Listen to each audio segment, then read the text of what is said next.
And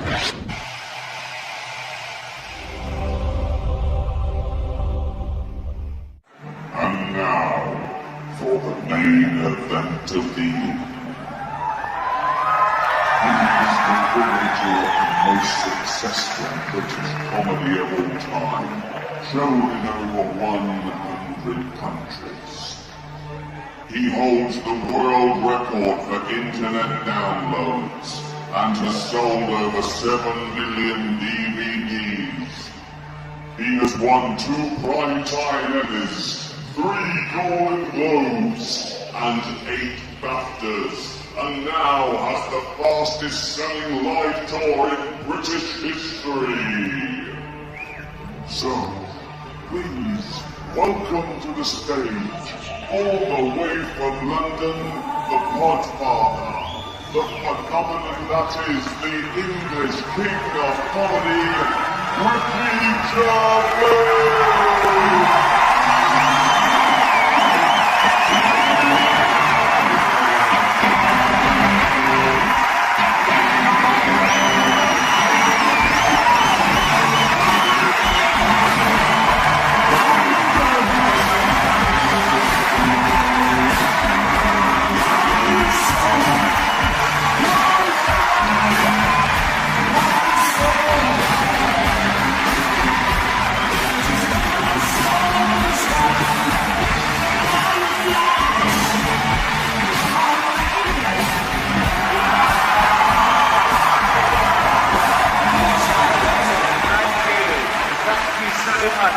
Not over the top, is it? Spending the entire budget on that. Just me and a microphone now. Look, not even a co-op. Unbelievable. Oh, it is fantastic to be here in the greatest city in the world. Thank you so much. Oh. This is my second night in New York. I did a few gigs in Los Angeles, but a lot of those we donated the money to the American Cancer Society. So this is better because I keep all the money. So, but we did raise thousands of dollars or hundreds of pounds, whichever way. What's it like being a third world country?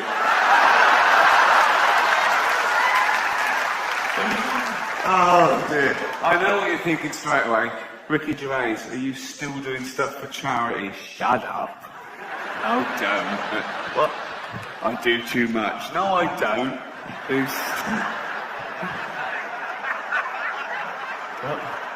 How much did I raise for cancer alone last year? It doesn't matter. Why is it? Give us a ballpark figure. Millions. Millions. And they are welcome to it. But I will say this, if I ever get cancer myself, I'm going to walk into the nearest hospital and go, right, I paid for that machine. Get that little bald fucker off it.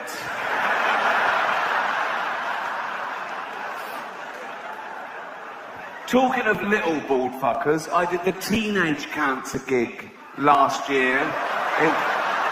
What?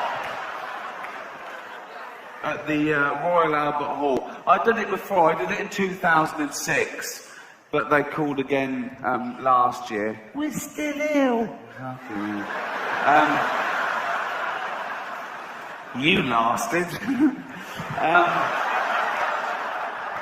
No, it's a great gig, and the teenagers with cancer getting free and everything, that's the sort of guy I am. And they sit in the front row, oh, lucky little, and they get to come backstage afterwards and meet me. What a treat that is for them. So much better than going to Disney World, where the rides can make you sick if you're in that state. So meeting me, it's thumbs up. So And I was doing the gig this last time, and I looked down and I recognised one of them. I thought, oh yeah, he came backstage 2 years ago. He was telling me about his illness, and I signed some stuff for him, and he said, oh, he just turned 18 and how hard it was. And I was thinking, well, that was 2 years ago, so now he must be 20. So how the fuck is he still a teenager? Lying little shit. He wasn't lying about the cancer, he was riddled with it. It hurt him to laugh, but he shouldn't.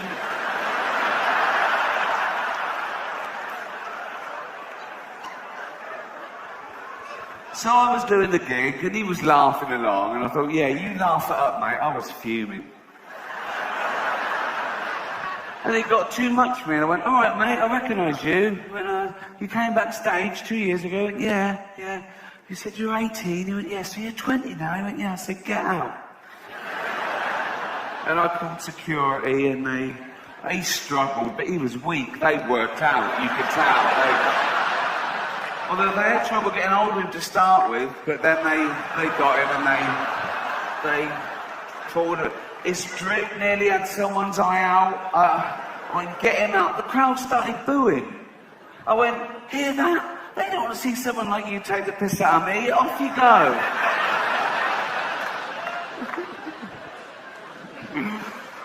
Oh.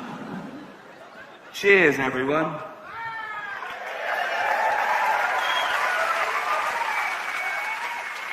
That's a big can, isn't it? I'm not showing off. I want you to know that is a big can, and I'm not a dwarf.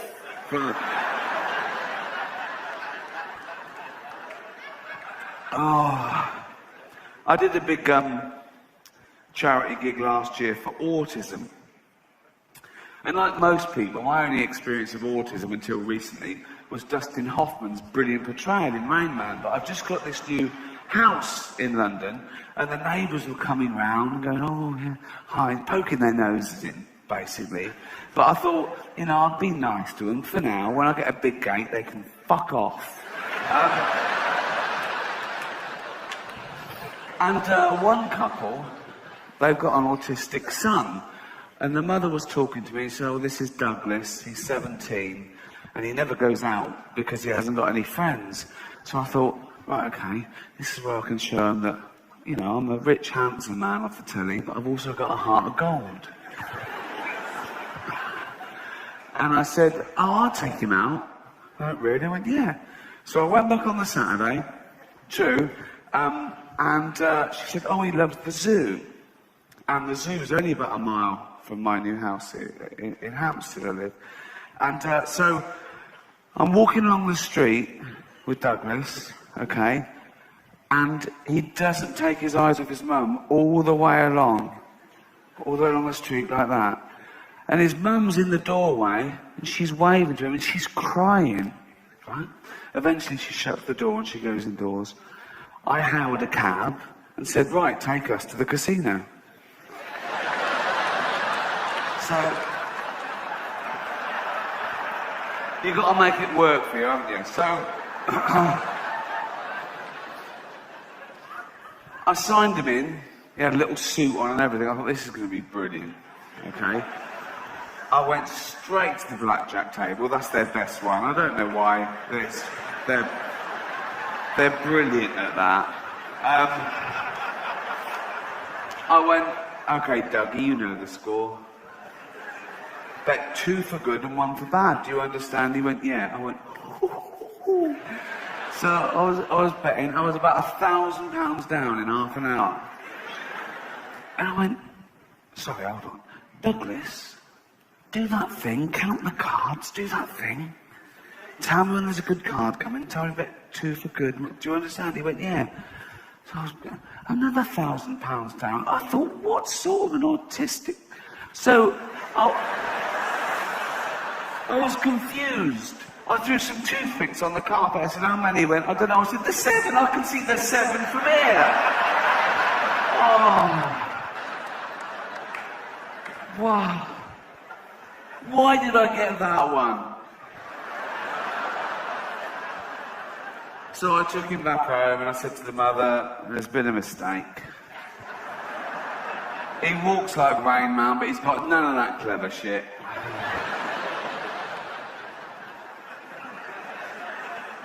I know he's wrong. But I don't want to talk about it, but I do an awful lot for charity. But I think some causes are more worthy than others. Joking aside, obviously cancer is a very worthy cause, autism's a very worthy cause. But I got asked to do a benefit gig recently for sufferers of obesity. What? She went, sufferers of obesity. I went, do you mean fat people? She went, no, because obesity is, well, she actually went, no, because she was eating. She went, no, just, you know, between snacks, like, and she went, obesity is a disease. No, it's not, is it? You just like eating, don't you? No, it's not, is it? How is that a disease? Oh, I'm so fucking ill. I'm well ill. I said, what's the disease? She went, everything tastes good. Everything? Yeah. Not salads, but... It's not a disease, is it? Leprosy is a disease. Can you imagine Jesus in the temple? People shuffling up to him in bandages going, Jesus, my face is falling off. I can't stop now, there's a fat chick on her third tie. People say, they make excuses, don't they, fat people? They say, it's glandular. It's not glandular, it's greed. Okay? It's big bones. Yeah, big bones covered in meat and gravy.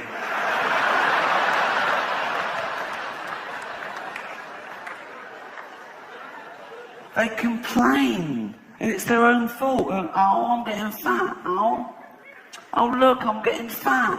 Oh, aeroplane seats.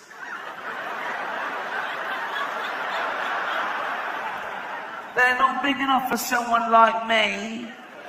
No, they're not. Because if they were, we'd only get 12 fucking people on the plane.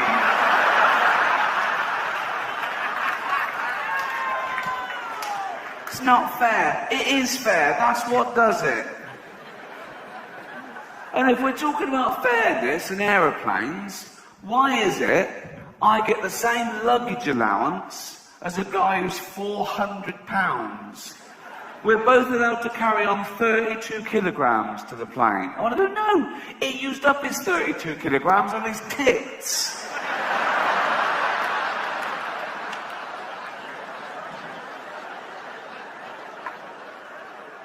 It's not a disease.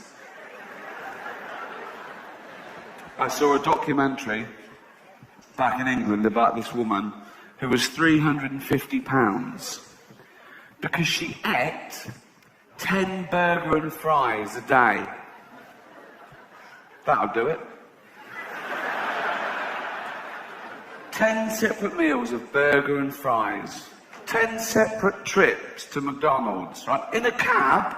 Oh, didn't even walk that. Wasted calories, okay? So, to stop her eating these meals, they wired her jaw together. So she liquidized 10 burger and fries a day. Now she's on burger smoothies. Now she's not even chewing. That used up 3 calories. So lo and behold, she gets fatter.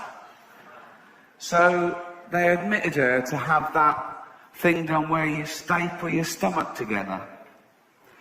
And she's sitting there in hospital, looking all depressed. But you can't eat for an hour before an operation, can you?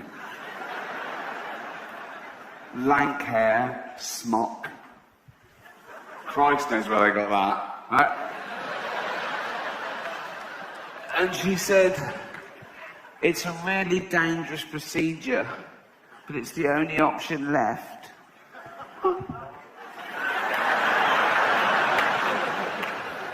One, jogging. You don't even walk. No. Salad.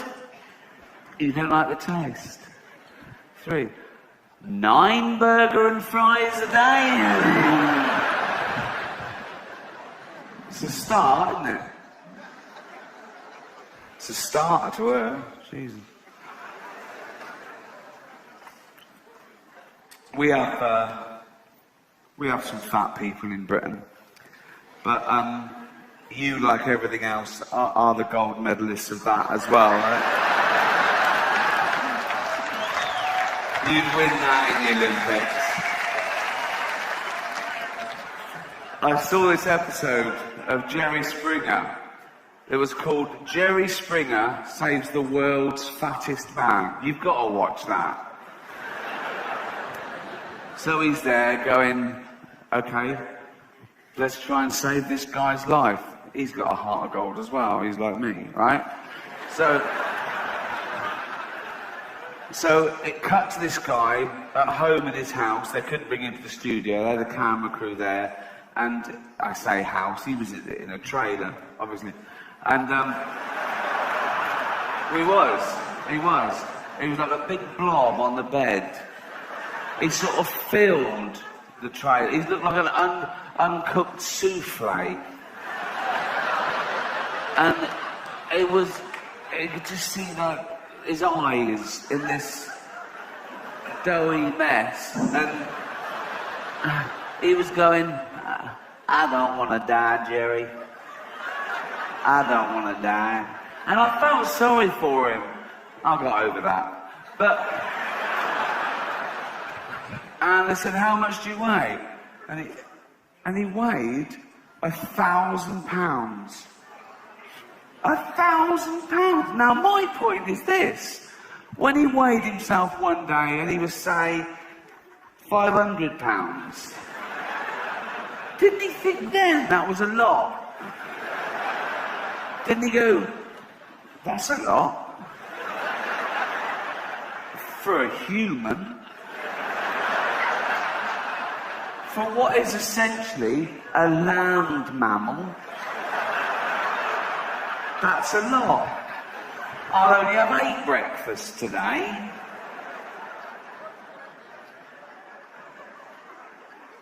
I'm not having a go. I'm a little bit overweight myself. The other night someone shouted, no shit. I thought, could be that.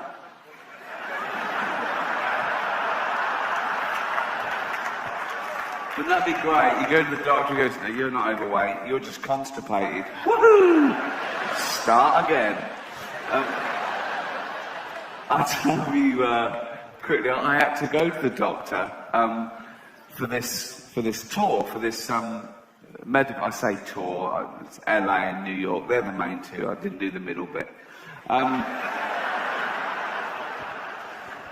Nothing wrong with the middle bit. If you're watching the DVD. I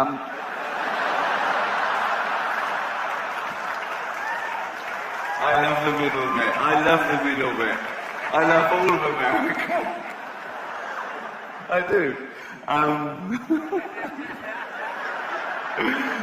do. I've got a film coming out. Now listen.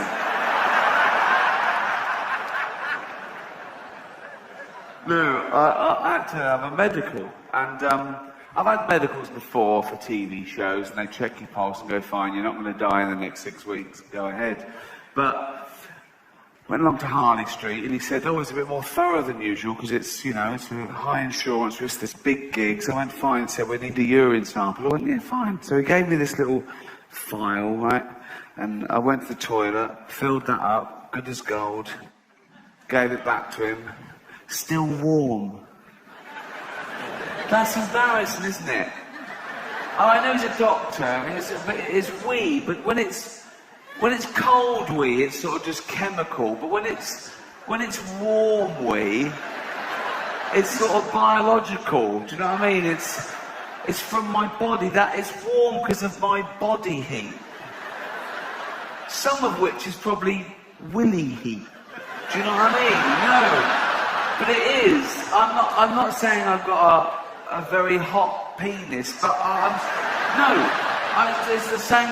What I'm saying is, it started off as core temperature, but then had to go through the willy, which kept it warm, like a lagged pipe. And it was only a very short journey, so it lost.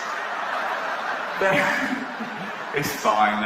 It's average. I don't know. I don't know. Doesn't matter. It's. I'm 5'8". It's in proportion. It's fine. It's fine. It is. Absolutely fine. There's nothing wrong with it. It's. I've got nothing to compare it with. Mine is the only one I've seen. I haven't seen it for a while. Doesn't matter. I'd look silly with like a 2-foot cock, wouldn't I? I'd look ridiculous. It would look ridiculous. Oh, look at my big cock. Well, you look ridiculous. You look ridiculous. You were better with the average one. Whatever size it is, it looks fine on me. Also, if I had a 2-foot one, I'd faint every time I got an erection, which would be... I'd just be lying there with no blood in me, just cock.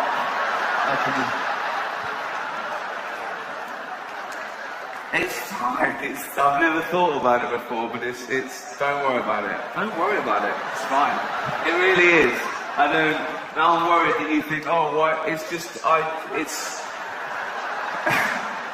If you saw me naked, you wouldn't go, that's the tiniest cock I've ever seen. You fucking wouldn't. You wouldn't. You'd look, you'd go, as a naked man. You wouldn't have to squint. I don't know why I did that. I don't know why I did that. You wouldn't have to squint. You'd go, there's his penis. It's fine.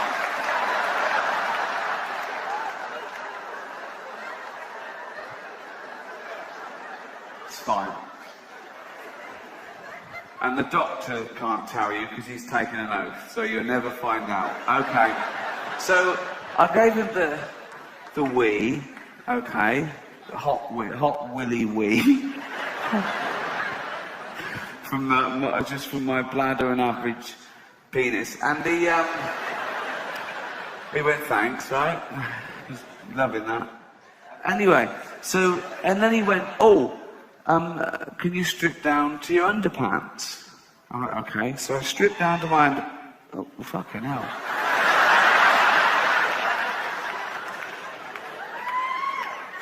Someone's parrots escaped. So he said, can you strip down to your underpants? I went, good as gold. Oh, the one day I wear white underpants. Big wet patch from the wee. Well, why didn't he warn me? Why didn't he say, be careful, I'll be checking your underpants in a minute.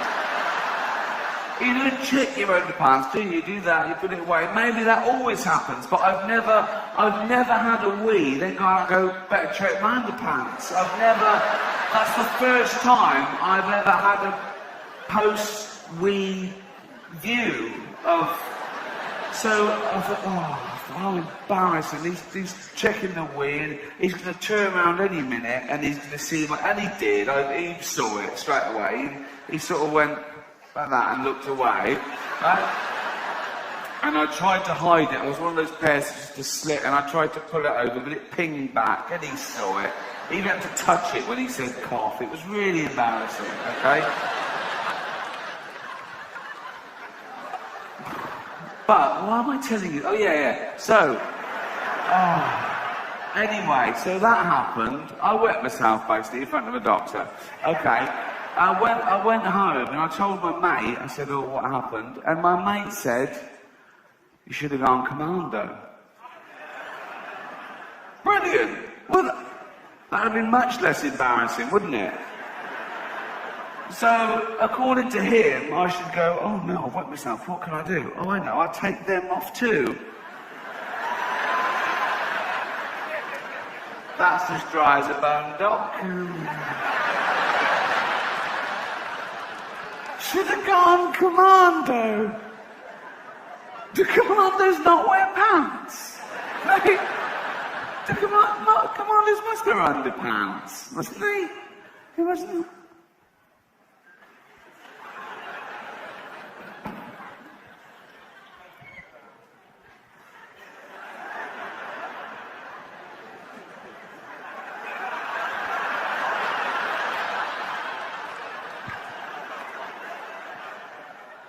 Why are you wearing underpants?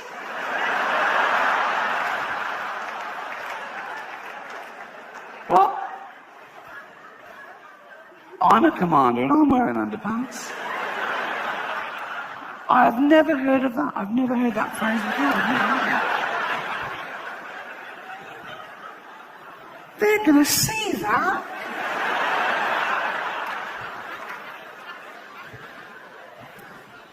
At least.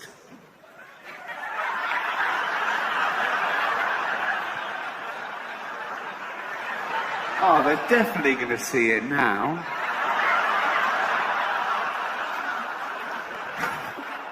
There's barbed wire. You're going to lose that. Should have gone commando. Thank you.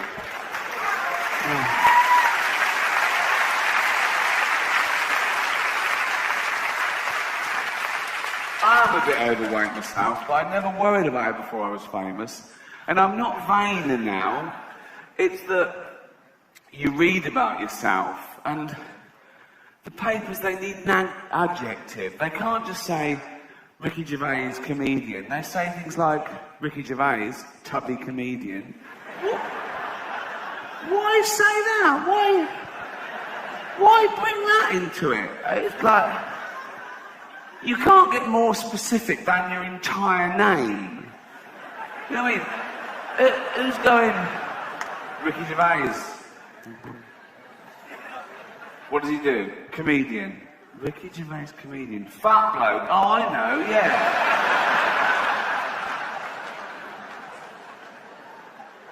One paper called me rotund comic. I'm not rotund, am I? There was a picture in the 2 English papers this weekend, okay, a paparazzi got me in Los Angeles, and I was just sort of standing like that, and it was in the Daily Mail and the News of the World, and they put a question underneath it, is Ricky pregnant?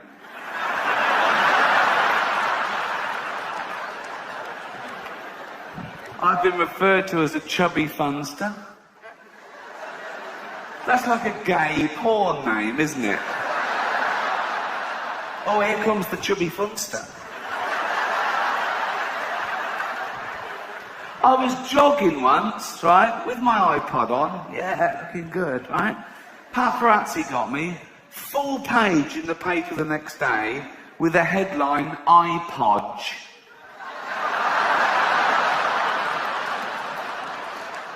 Cheeky bastards.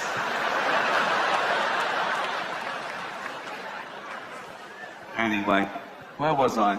Oh yeah, all the charity work I do. I don't want to really talk about it, but I do. One of the first big charities I got involved with, years ago, was when I worked at the University of London, was the Terence Higgins Trust, which is the big AIDS charity in Britain. And it was sort of mid to late 80s, so people were still like, what's this new thing called AIDS? What's this? Oh, it's gone from strength to strength now. It's doing very well. It's gone global. But got its own day and everything. 1st of December, World AIDS Day. I don't think it'll ever take off like Christmas, because it's got a wrong vibe about it. And the card companies have missed the trick. They're usually straight in for anything, aren't they? You cannot get, sorry, you've got AIDS cards. They don't exist. Or one that plays a little tune to cheer someone up, a little relevant tune. I don't know what a relevant tune would be, but I'm a 9-stone cowboy. It doesn't matter, but I won't do this in San Francisco. Because you had a bad day. Oh, shut up. Shut up. No, but I learned a fascinating fact when working for the Terence Higgins Trust. People always learn stuff from my lectures. This is absolutely true. The first HIV virus was actually a combination of two separate viruses that joined in rhesus monkeys and made this rudimentary form of AIDS. And this was passed to chimpanzees. Sometimes chimps would get a bloodlust and eat a rhesus monkey, and it sort of evolved and mutated in chimps. And because we're 98.6% genetically identical to a chimpanzee, it was able to be passed to humans. And the first human contracted AIDS when he was chopping up chimp meat and he cut his finger, although that's the excuse I'd have given as well.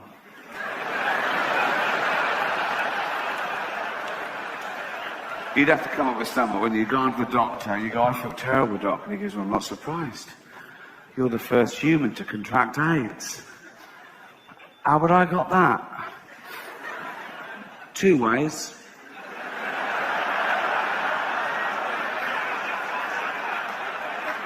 One, you were fucking a chimp up the arse. Me?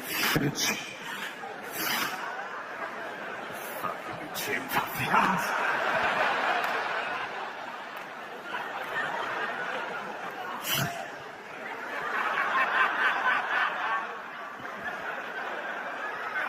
No way.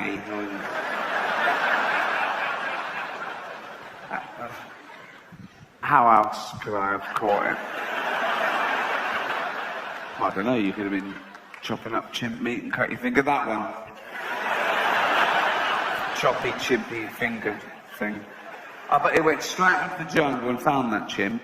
Went, you fucking gave me AIDS. I gave you what? You gave me AIDS. I gave you a blowjob. Shush, shut up. I got AIDS from you. Well, where did I get AIDS from? From eating monkeys. I don't eat monkeys. You're either eating them or fucking them. I was eating them.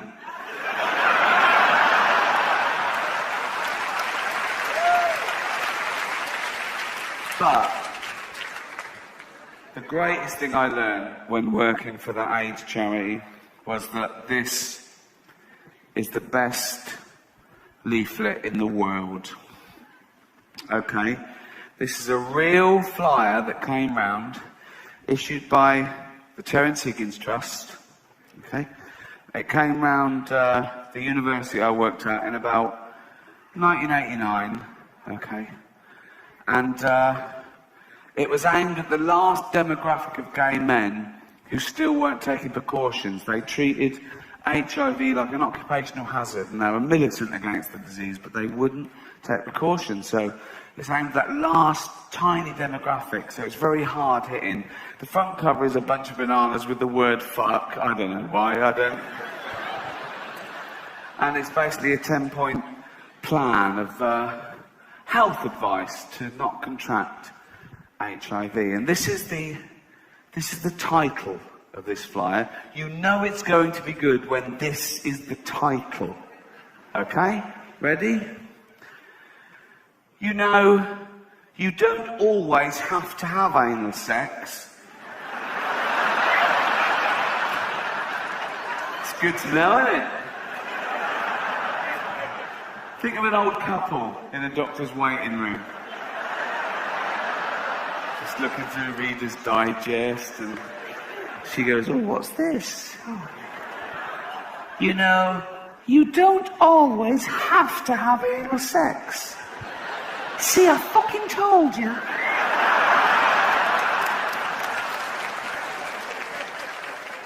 Okay, and it's basically 10 suggestions of alternatives to that little act. Okay? I'll just read some to you. Number 1.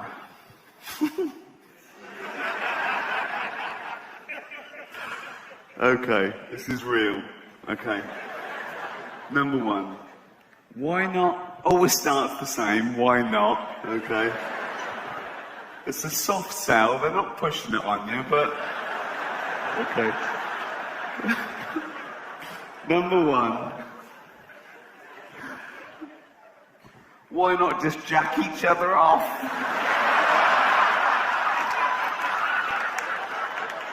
Look at that.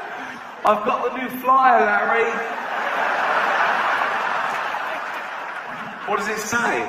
Well, let's have a look, shall we? Let's do one now. Okay. No more up the arse for us. Number 1. Why not just jack each other off? All right. Oh.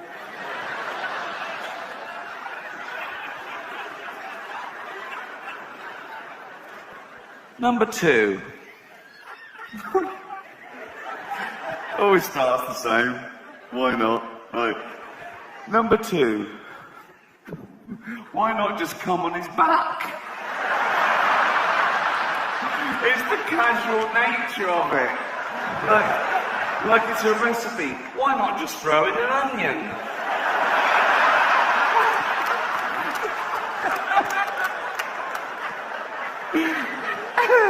Would you go to the doctor? Hi doctor, I'm a gay man. I'm in a relationship, but I'm worried about the threat of HIV. Is there anything I can do? Just come on his back.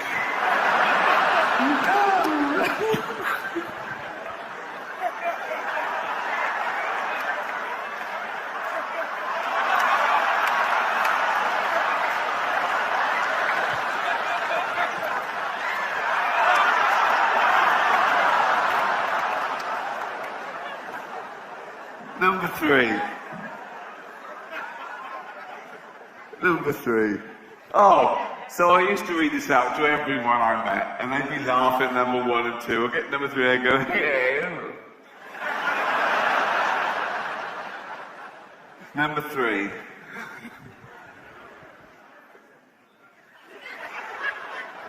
Why not just come in his hair? Not the hair.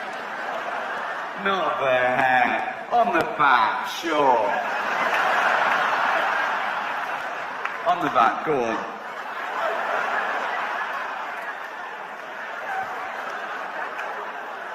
On the back, go on the back. Where are you fucking aiming that? No.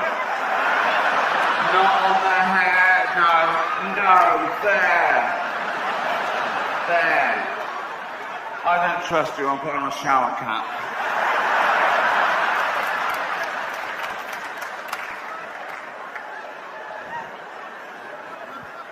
Not the hair. Number 4. Oh, okay. I have not before or since heard such great use of the term e.g. as in this next sentence. Number 4. Why not try? So that people can think this is a bit difficult. Like, just please have a go. Okay. This isn't brain surgery, this next one, but they put in try. Okay. Why not?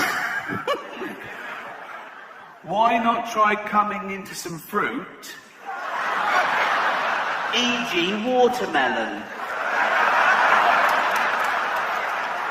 Like, they put that out without that bit, and people are going, well, what fruit? Oh, not a pineapple. Fucking hell. Oh, what fruit? Just to need to be specific. We thought arses were alright. They're not. What fruit? Watermelon. Thank you.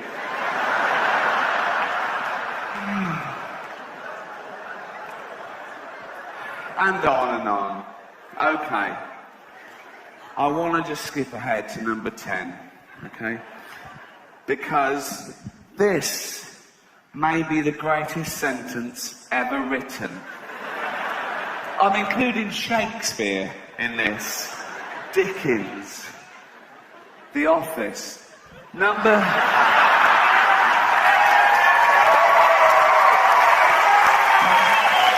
Thank you. Are you ready for this? Number 10, okay? Now, I think the bloke writing these was struggling by now. I think he'd gone into his boss and said, I've done it, and I've come up with 9. The boss went, oh, we need 10. Really? Yeah, we need 10. I've got 9. We need 10, really. I'm coming in hair and fruit and everything.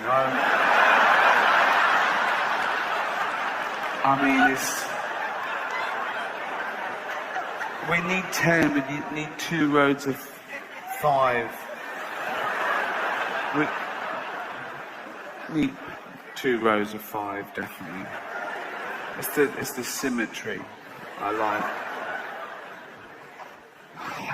Just come up with another one. You've got half an hour. We go to print. You've got... Come on. Oh. So he went back in and he came up with number 10 at 1 minute to 6, I think. Okay. Number 10.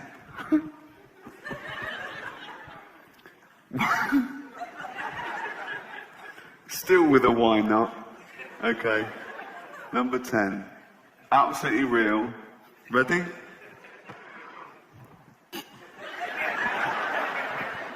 Why not both come out of a window?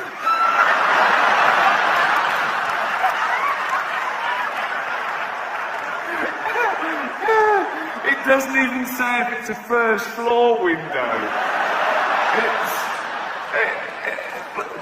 Morning. No, this is number 17, number 19's time. Thank you. Morning. That's why it's my favourite leaflet of all time. Thank you. Fun and educational. I am trying to educate myself more. I've reached that age where I need knowledge. I feel guilty about not knowing enough. You know, I had a good education, but I didn't make the most of it, I think. And I've even stopped watching trash TV. Now, when I'm at home, I watch hours and hours of Discovery Channel and History Channel. Hours. Discovery Channel, History Channel. Ask me anything about sharks and Nazis. Round of applause there for... They're not as bad as a lot of people make out. Sharks, I mean. Nazis, awful. Sharks, brilliant. Amazing creature, okay? It can hone in on a floundering fish, right? Through the vibrations that it picks up through electrical impulses, through sensors in its flank. It doesn't need its eyes, but contrary to popular belief, their eyes are very good, okay? But it can smell and taste the slightest human secretion of blood and sweat, 1 part in a billion from a mile away. A shark would have found Anne Frank like that.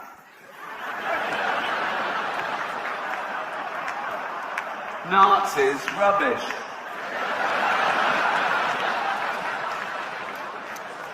I've been to her house. It's tiny. Every day they went in. Okay, let's move on. Sarge, can we look upstairs today? No, there's no one down here. Move on. Sarge, what's that tapping?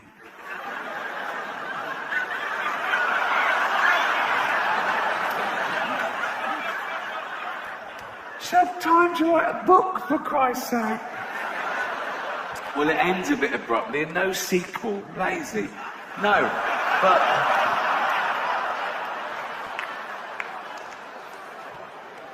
Not a traditional subject for comedy, the old Holocaust. But I will say something about the Holocaust, and I'm sticking my neck out here, but in my opinion, I blame Adolf Hitler. He was the ringleader. Old Adolf. That name's died out, hasn't it?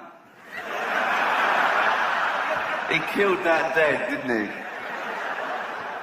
No one's calling their kid Adolf nowadays. No little Adolfs going to school. Loads of Brads and Angelinas, but no, you don't hear the teacher doing the register. Brad here, Angelina here, Adolf here. I do that quick so no one can take a picture of me doing that. No, but people make excuses for him. People say, oh, he was stupid, he was easily led, he didn't mean that. What do you mean he didn't mean that? They say, oh no, he was influenced by the political philosopher Friedrich Nietzsche, right? Because Nietzsche wrote this paper talking about a Superman. He said, not all men are born equal. And Hitler misinterpreted this and went way too far with it. And think of that. You're a great scholar, you've done this work, and then you get a call from the Führer. And the Führer goes, all right, Nietzsche. He goes, yeah, good, what do you want? He goes, just read your book. What do you think? Love it. Love all that, man and Superman, not everyone's equal, kill all the Jews. Sorry?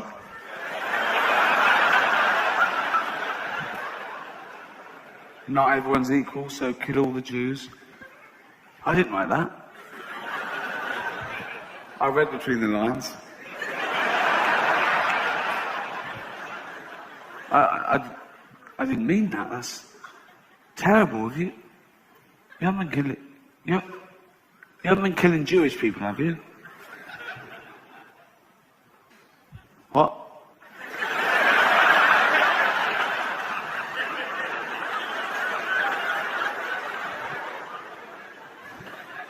Have you been killing Jewish people? Yeah.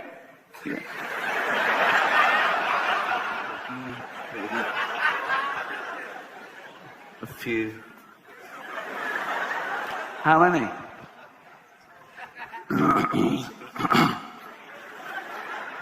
6 million. 6 million? That's all, I won't do any more. Leave it. Leave it at 6. That's terrible. I won't do any more. Stay for dinner? Well, I will, but be careful in future. I will. Are you writing any other books? Well, I am, but I'm scared to tell you about it. I won't do anything. What's your new book called? My new book is called The Gypsies. Do we need them? Cheers. No, don't applaud that. We shouldn't talk about such things. It's not like we're in peace times now, is it? There's a little thing going on in a country called Iraq, which is not my favourite war. My favourite war is... oh, there's so many. They're good for different reasons.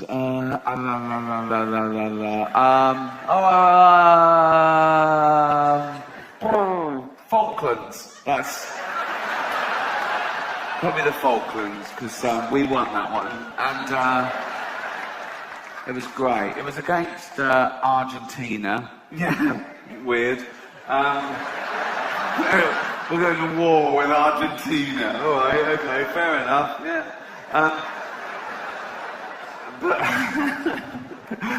the reason it's my favourite war is that it was a range war. And what that means is the Argentine guns could fire 9 kilometres. The British guns could fire 17 kilometres. So we just parked our ships 10 kilometres away, and theirs was falling into the sea, and we were shelling the shit out of them. It's the war equivalent of holding a midget at arm's length. And he's flaying it, and you're just kicking him in the bollocks like that.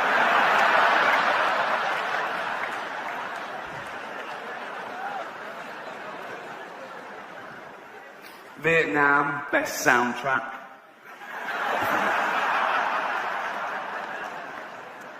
Second World War, best ending. That had to be the end. That was a great finale. You couldn't follow that, could you? People are worried about that. They go, oh, atomic energy. Oh, it's bad. The effects are still being felt today. But, oh, it ended a war. And that's good. And it was discovered by Einstein. And he's a genius. And in his 1903 paper, he said that light could be described as discrete bundles of energies that when irradiated onto an unstable... What maniac thinks like that? Really? I'm not a doctor, but I think that's what turned Stephen Hawking's mad, too much thinking. Do you know what I mean? The universe is expanding. Of course it is, Stephen. Yeah, of course it is, yeah. Take a day off, go for a walk, but not a walk, but I mean, open a window, watch a bit of TV, Robot Wars is on, you love that, don't you?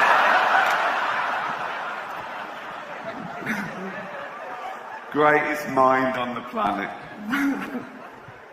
People say, oh, we shouldn't have a go at Stephen Hawking. Oh, he's a genius. He's not a genius, he's pretentious. Born in Oxford and talks with that fake American accent.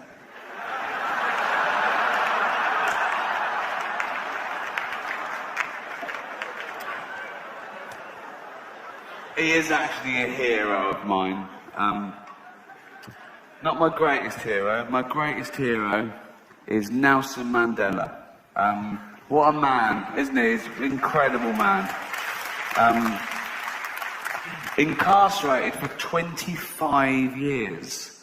He was released in 1990. He's been out about 18 years now. And he hasn't reoffended. I think he's going straight. Which shows you prison does work.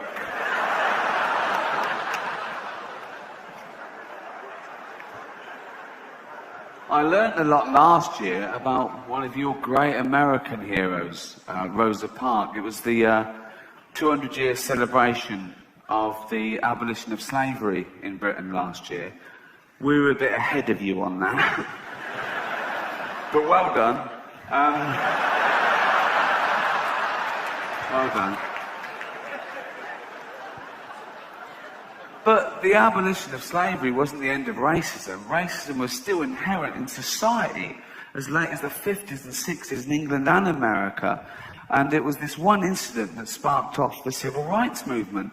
A young black woman called Rosa Parks refused to give up her seat to a white person on a bus.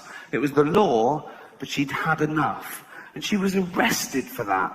But then that law was changed. But she didn't stop there. She started sitting in those seats meant for disabled people.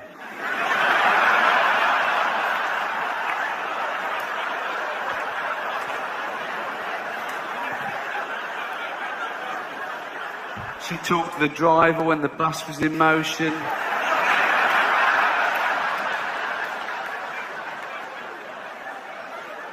Did she have the correct change ready? Did she? Bollocks. Oh, some people. Cheers.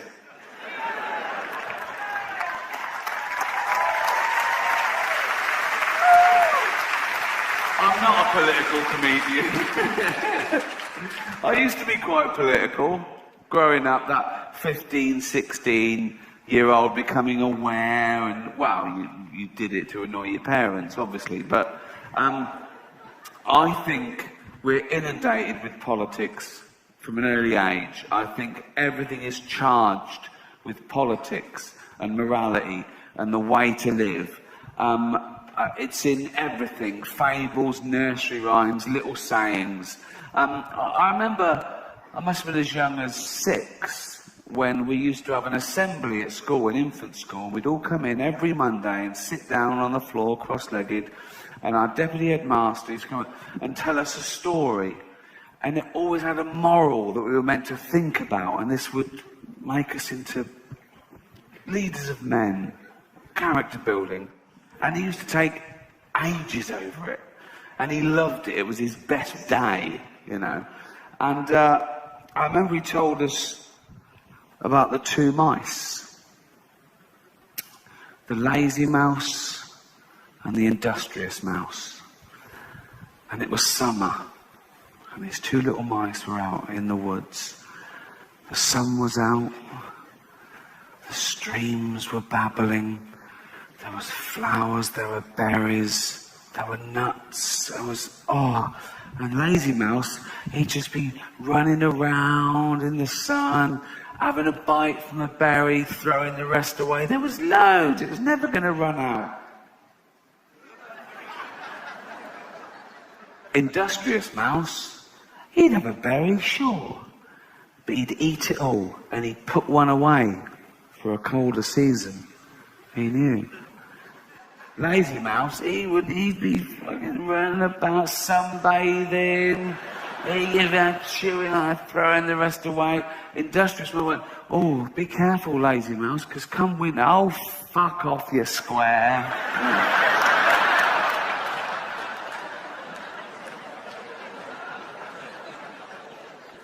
The fall comes, same sort of pattern.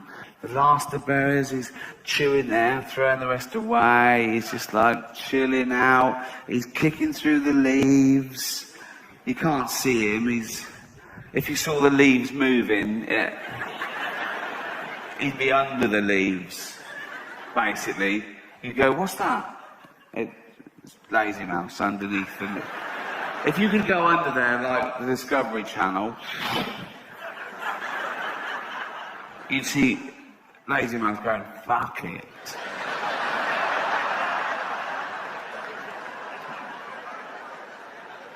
Industrious Mouse, he'd be freeze-drying loads of berries, he'd be chopping wood, and he made an axe to chop the wood here out of a little twig and a sliver of flint, which he tied on with a horsehair, thus enabling him to chop and stockpile fuel. So, winter comes, different pattern. The ground's hard, there's nothing, there's no fruit, there's no berries, there's no nuts, there's nothing at all on the trees. He can't find anything, and he's starving, and he's freezing, and he's losing his body weight. And of course, Industrious Mouse, now he's in his cottage that he built somehow. Roaring log fire, just sitting there, rocking on a pebble. Knock at the door. Who's that? Obvious, isn't it? So he goes over to the door. He opens the door. It's Lazy Mouse. And he goes, what do you want? He's, I'm cold and I'm hungry.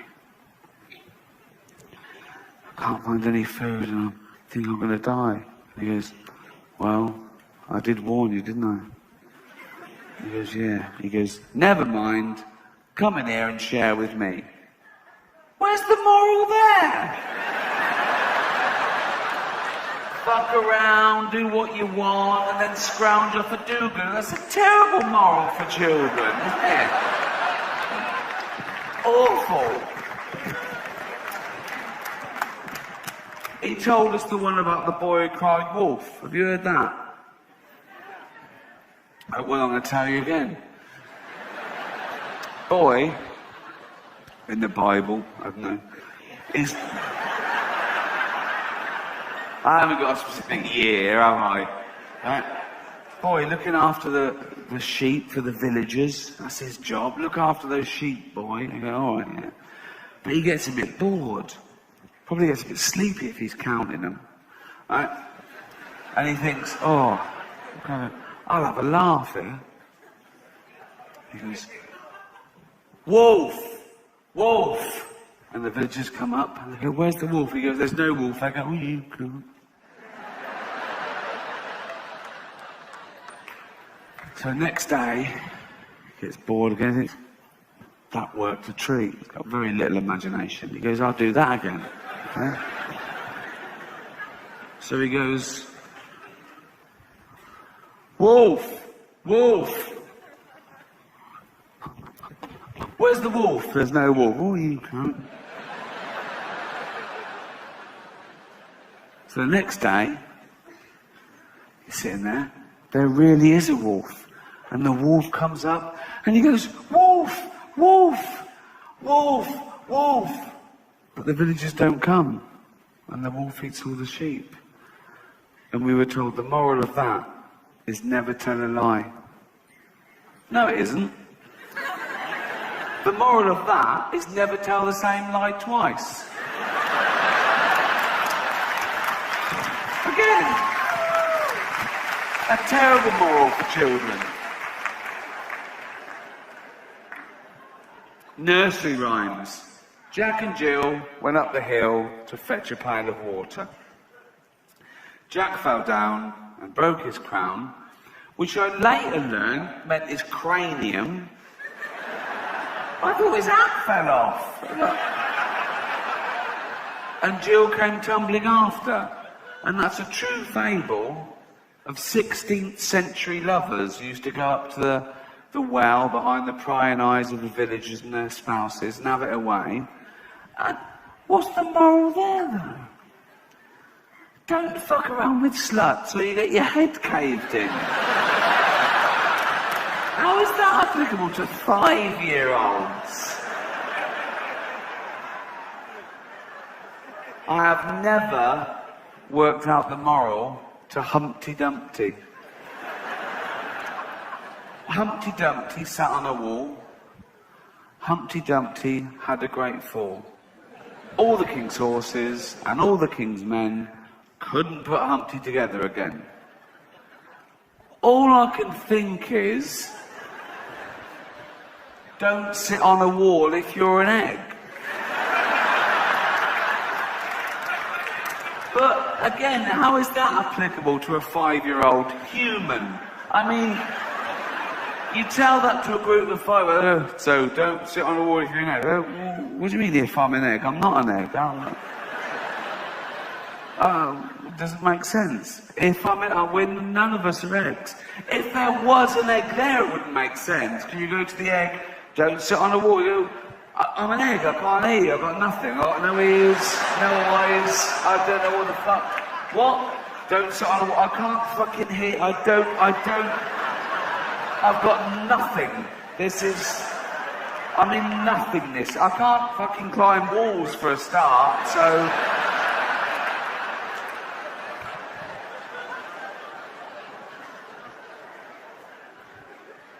Don't send horses to perform medical procedures.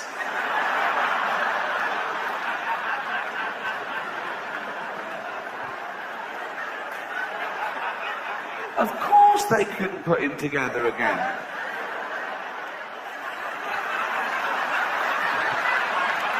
They've got no dexterity whatsoever. They can't sew to save their life. They've got no thumbs. They're opposable thumbs. Don't send a horse. It's delicate. An egg? We've got a cracked egg. Should we send a horse? Definitely not. Have we got a doctor or someone who works for Fabergé? Don't. We've got like a half-a-ton creature with no fingers. Don't send that. Got a 4-legged thing with like that. No chance. They can't. Couldn't put on gloves. They couldn't scrub up. They can't. Imagine there's an egg, delicate egg. Horse comes over. Fucked. It couldn't, they wouldn't even think of fucked. That's it. They wouldn't even see it. They'd go over there, what? Fucked, that's it. Wouldn't even, you couldn't explain it to it. Don't send, it's ridiculous. If I had to design the perfect egg crushing device, it would be a hoof. I need this, as a cracked egg, I need it crushing completely. Hoof. The hoof's great. Don't send them. Well, doesn't matter whether they're the king's horses or not. Certainly don't send all of them. That's gonna be chaos. If there was one horse with a little bit of nous, he did like 1 year before he got kicked out of Harvard. He could have, I know the rudimentaries, don't I? They're all the fucking, for fuck's sake. They're fucking all over it. Fucked. It's definitely fucked now. What if we'd have invaded by France that day? And now, bloke comes running up the hill and goes, are you in charge of all the king's horses? All the king's men? Yep. French are coming. What? The French are coming. Where are all the king's horses? I sent them to mend an egg. You dopey cunt. What do you mean you sent them to mend a fucking egg?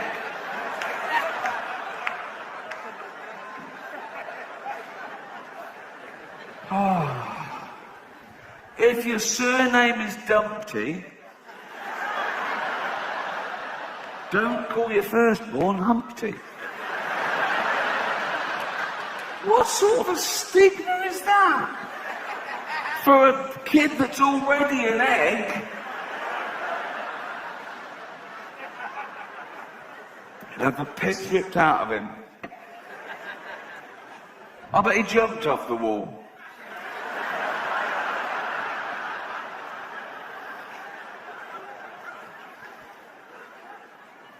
But I don't think you learn things from that. I don't think you learn things like that sneaky way through things like that, teachers and parents. I think your formative years are your peers. That's what you want to be like when you're in adolescence. You want to be like, you know, the cool boy or the older boy. And luckily I went to a school where all the other boys were idiots. And one in particular was amazing. He was called David Beasley, and I don't know the politically correct term, but he was a fucking moron. I actually based Gareth from The Office on him, and that's true. So you can imagine, yeah, exactly, he's very much like that. Thank you. And we were about 14, okay? And this is the sort of thing he used to come up with. He used to believe anything that was idiotic, okay?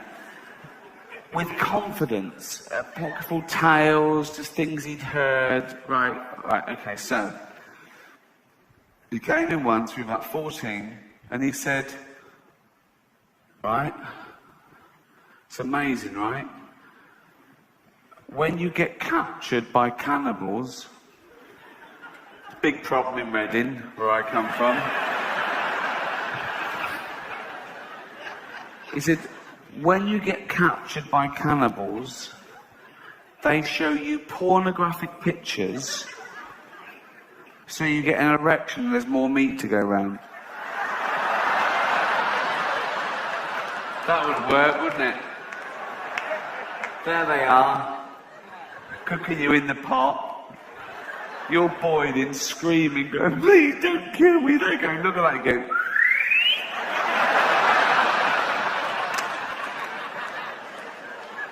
When he was about 15, 16, he went on holiday with his parents and he put a crab in a pint of beer because I told him, as a joke, that when a crab is drunk, it can walk forwards.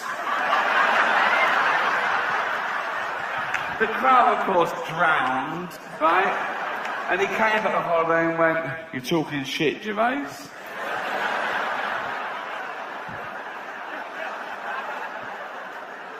Unbelievable.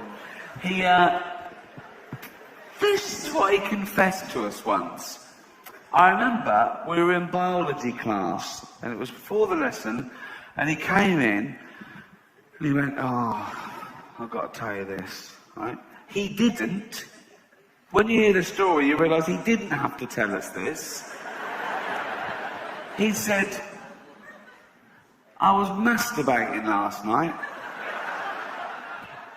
Go on. He said, I was up in my room, and he said, I was naked, with my eyes shut, with headphones on, listening to music, as you do. Sting. No. I don't know why I said that. I don't know why I said that. I've never masturbated to Sting in my life. Let's nip that in the bud.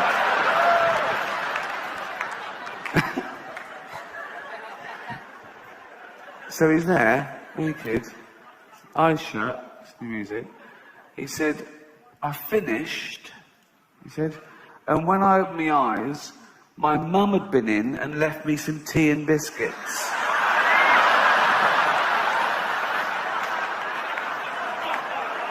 Now, he didn't have to tell us that, did he? Why would he tell me that? But let's think of that scenario. Let's think of the mother. So the mother goes up the stairs with a tray, because he loves his tea and biscuits. David! Oh, let's have a look. Let's have a look. Oh, dear. There's my firstborn. Whacking away like a little monkey. Well, I could just leave and he'd never know I was here. Or I could put these by his bed and he'd know his mum saw him coming all over himself. Think of that, your mother walking in on you masturbating. The other way round's worse.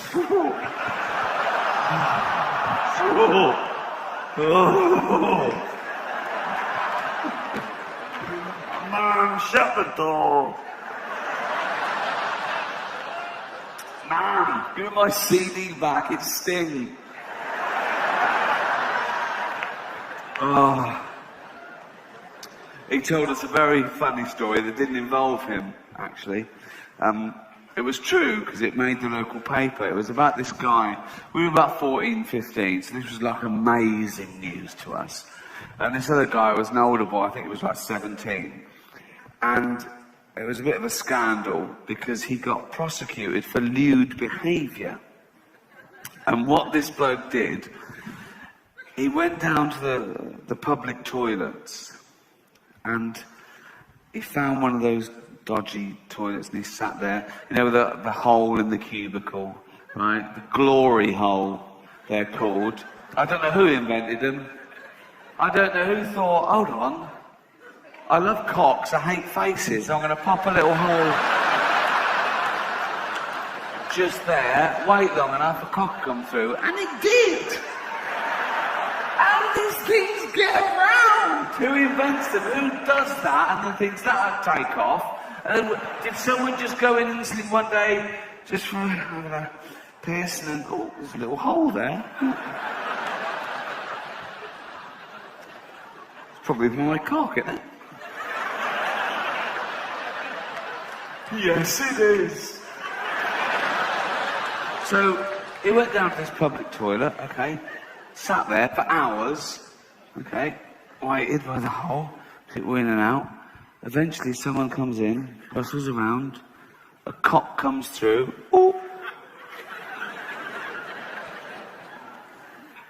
He sucked him off. What do you think he was going to do? He's only there for one thing. Oh, play a little tune on it. No, he's going to put a bolt through it and leave. Happy, now you're fucked up.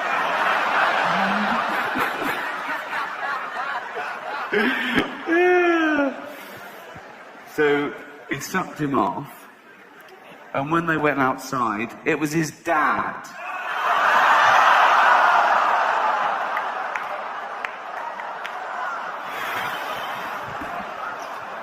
I've had that in my head for 30 years, now you live with it.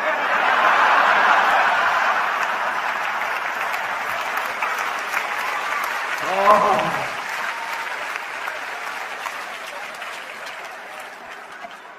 All the toothpaste in the world.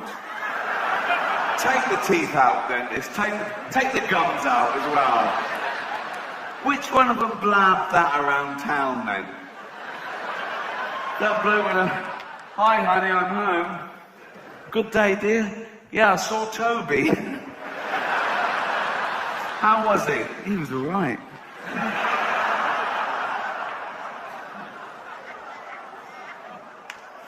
I will tell you one story before I go. It is toilet related. Yeah.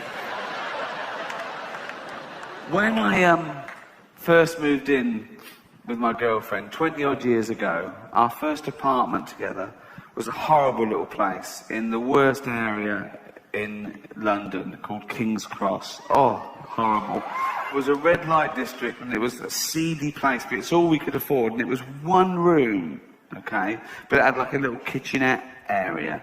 So for our own sort of sanity, we moved a little single bed into the kitchen bit, so it was like a one-bedroom apartment. So anyway, so at night, we're in a room this big, okay? The bed literally just fit in. I had to push it down the wall to get it in, and it came over the doorway about 6 inches. And in bed, I could open the fridge door. The fridge was there, the cooker was there, and the sink was there. There was no toilet. The toilet was a shared toilet with all the other apartments in the block, and it was 2 floors down. So what wins in the middle of the night when I need a wee?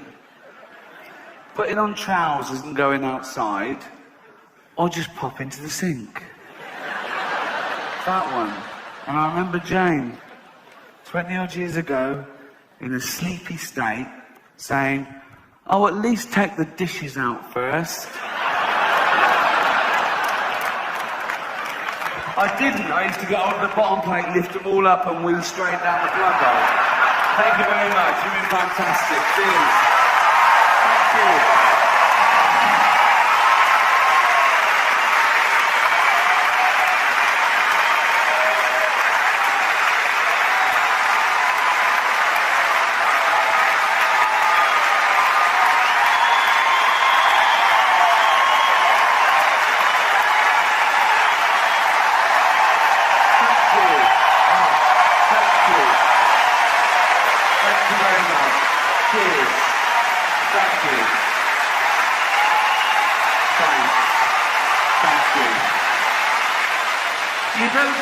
You don't get encores in other professions, do you?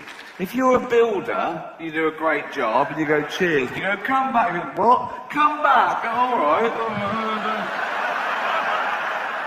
It's a good job I left a bit. I was talking earlier about trying to educate myself, and that is true. And I think, the internet is probably the greatest resource of information the world has ever seen. It's amazing. And online encyclopedias that you can go into and change. You can't do that in a library, can you, really? You can't just get down an encyclopedia and go, "What are you doing, mate?" "Just changing a bit." Fuck off. There's loads of websites just clogging up the internet by people that are doing websites about themselves. It's like, "My name is Rupert, this is my cat, I like The Cure." Who gives a fuck?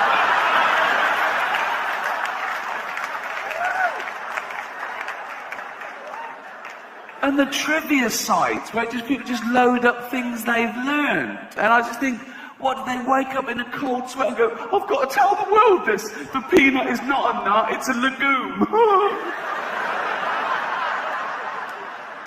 But my favourite are the animal facts.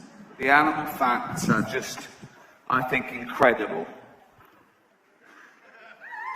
This is from a website called Deb and Jen's World of Knowledge. Okay? And I want you to think about the people who put this up, okay? They're not just the fact, but who did it and why they did it. What were they thinking? Okay. Number one, you can lead a cow upstairs, but not down. Thanks very much. I looked into that, it's true. A cow will go upstairs, but they won't go downstairs because the way their joints don't oppose. But I think of the poor bastard who found that out the hard way. Come on, Daisy, down you go. I don't go downstairs. Come on. No, I don't go downstairs. I'm away with joints. I don't care about your joints. My wife's coming home from work in 5 fucking minutes. Get down the stairs.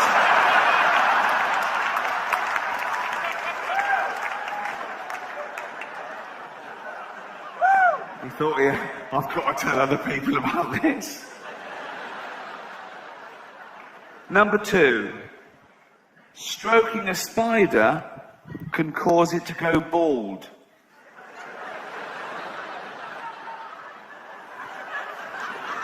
Thanks. What sort of maniac goes around stroking spiders? Dracula's assistant? I don't know. Two, is that a problem in the arachnid world? Premature balding? Do they worry about that much? I thought they'd be loving it, wouldn't they, being a skinhead? They're so fucking hard. Yeah. Got all the legs and the eyes and the tooth. Fuck it, I'm bald, who cares? Yeah. Adds to it, I like it more. Yeah. But no, apparently it's a big problem. You stroke a little spider, he goes, oh, look at that. He runs back to the web, and all the other spiders go, what are you wearing a baseball cap for? Fashion.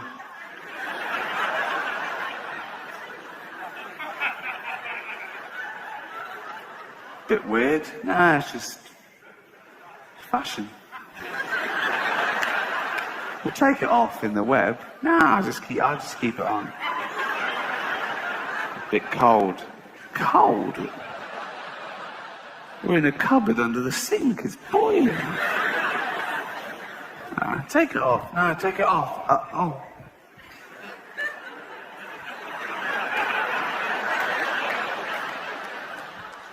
Have you been letting a human stroke you? Leave this fucking web. Number three. Polar bears will sometimes cover their black nose during a hunt to camouflage themselves more completely. It's a good idea, isn't it? Because apart from the old nose, are perfectly camouflaged there, white, the snow's white. So they're sneaking up on a little Arctic hare. They get there, and the Arctic hare, he turns round, the polar bear goes,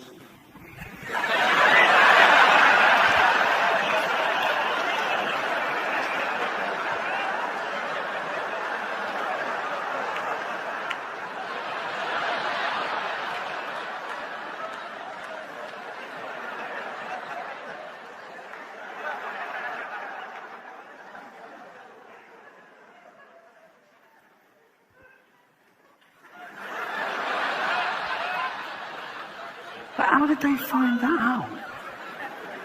Because that's behavioural. All the polar bears sitting round one night going, I'm starving. Every time I sneak up on a little hare, he looks round and then he hops off. It's like he can see me. I can't work out. Little voice, little hare goes, I can tell you.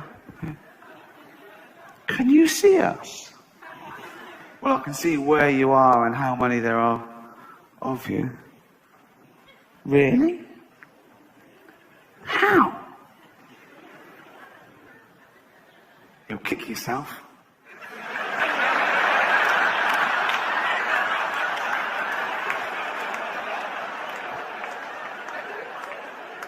No, go on. Tell us. Your nose is black. The nose, it's black. Oh.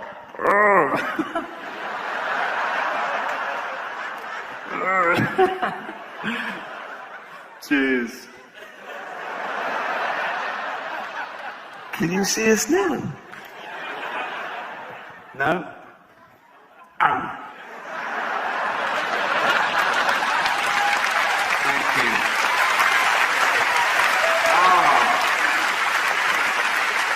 My favourite fact. Okay. Number 4.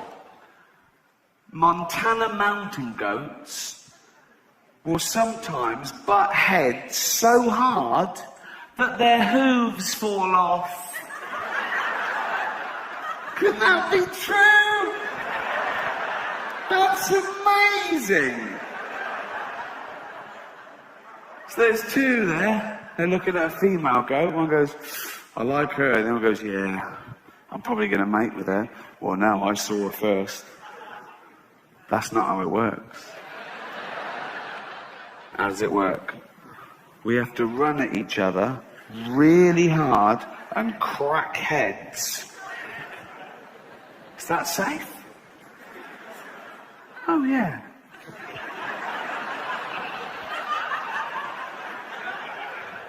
Okay, go. Oh!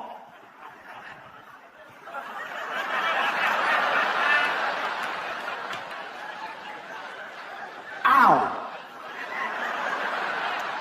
Ow! Oh! Look! Yeah. Yours all right? Yeah.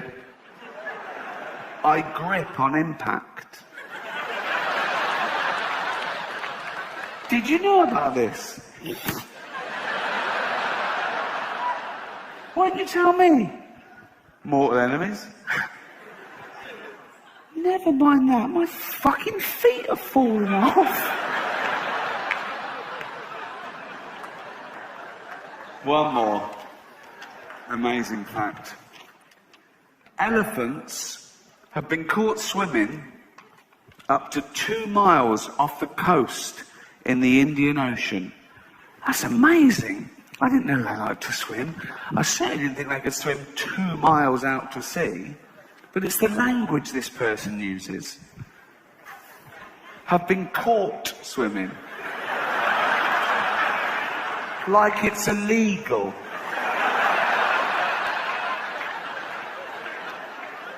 Says the Coast Guard. Morning. Morning. Morning. Phone rings. Ring, ring. Hello. They're doing what? No, I'll be there.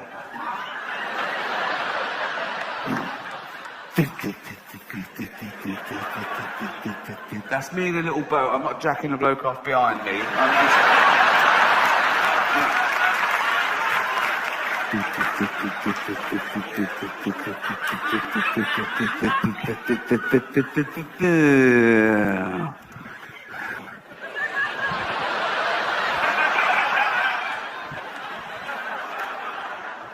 What are you doing? Nothing. It's not nothing, is it?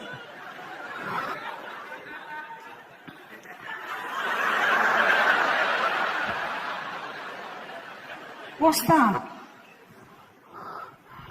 Beach ball? Tell me what you're doing. Don't look at him. What are you doing? Swimming. Yeah, you are. Do you know how far off coast you are?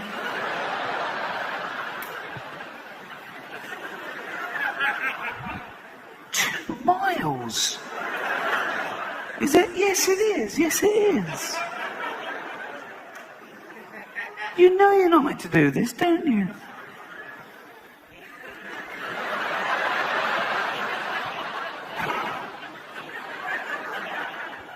Don't cry.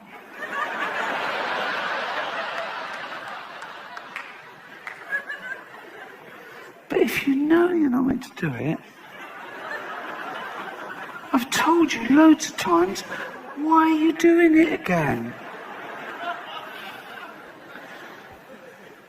I forgot. Get in the fucking boat. Thanks very much. Good night. Thank you. Thank you very much. Thank you. Thank you. Cheers.